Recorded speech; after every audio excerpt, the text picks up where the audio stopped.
Bedtime Stories made for you by Diggy and George. The Camel and the Zebra. Long, long ago, in a jungle far away, there were two unlikely friends, a camel and a zebra. The zebra was proud of its looks and appearance. Oh dear, the camel is so ugly, he thought. Can we go out and play in the mud, zebra? Asked the camel. No, you go if you want. My black and white coat could get dirty, replied the zebra. The camel did so and sat there for some time. Later, in the evening, when Zebra was passing by from the camel's house, it asked, Did I do something wrong, Zebra?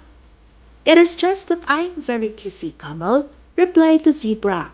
The camel could not understand why the zebra was ignoring him. He felt sad. Many days later, there was a drought. There was no rain in the jungle for the entire season. Everything began to dry up.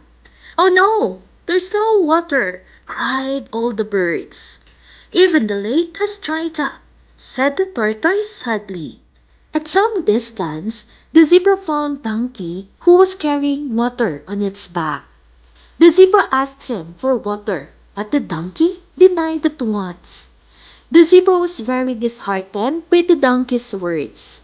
Soon, he saw his best friend, the camel. It is a drought. There's no water. I think I will die, cried Zebra. Don't say that. As long as I am there, nothing will happen to you. The camel promised to the zebra. The zebra was amazed at how normal Camel was behaving even without water.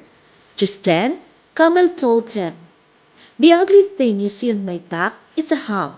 It stores water. I can live for a month with the water it stores. The zebra was surprised by what the camel told him. Zebra was getting out of breath and wanted to drink water. The camel promised to take him to the place which is full of water. To this, the camel said, I am the sheep of the desert. I know how to find an oasis. What is an oasis? The zebra asked. It is the place in the desert that has water. We camel can smell it. Soon, they left to find an oasis in the desert. On their way, there was a huge dust storm. The camel quickly told the zebra to hide under him. He did so. The dust storm did not affect the camel.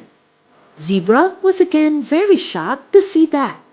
The camel told him, my ugly long eyelashes help protect my eyes from such dust storms. Also, my skin is pretty thick.